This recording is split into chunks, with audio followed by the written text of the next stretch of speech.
Welcome to Concept Lab. இப்போ பார்க்க போகிறது function of plasma membrane. It is selectively permeable barrier surrounding all cells.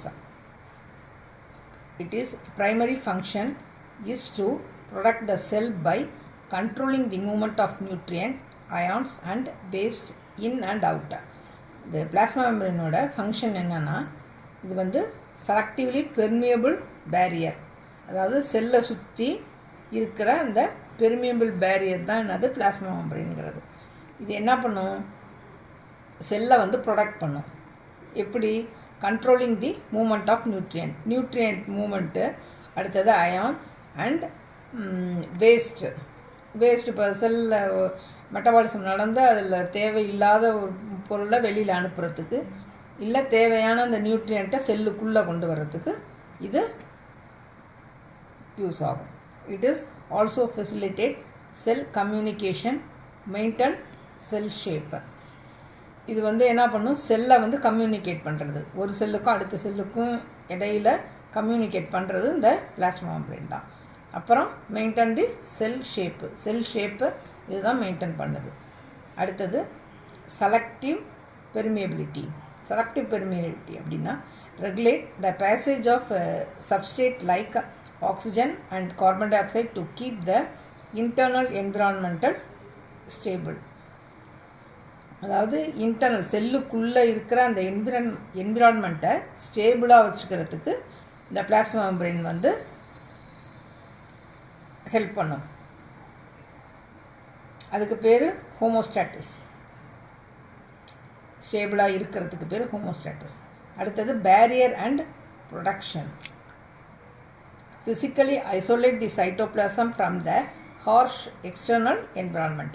அதான் முதவே பார்த்தோம்ல, அந்த செல்லில் இருக்கிற அந்த சைட்டோபிளாசத்தை என்ன பண்ணும், எக்ஸ்டர்னல் என்விரான்மெண்ட்லேருந்து செப்பரேட் பண்ணி, ஐசோலேட் பண்ணுறது இதோட வேலை.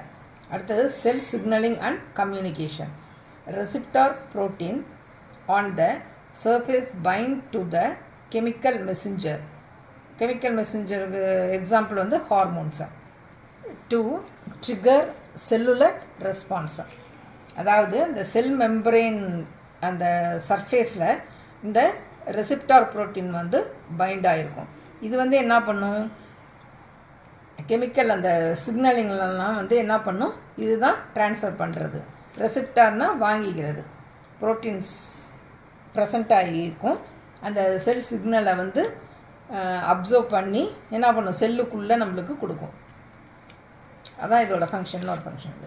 அடுத்தது structural support. Anchor the cytoskeleton to maintain cell shape, assist in the cell adjacent to form tissues. அதாவது இது வந்து ஸ்ட்ரக்சரல் சப்போர்ட்டாக இது வந்து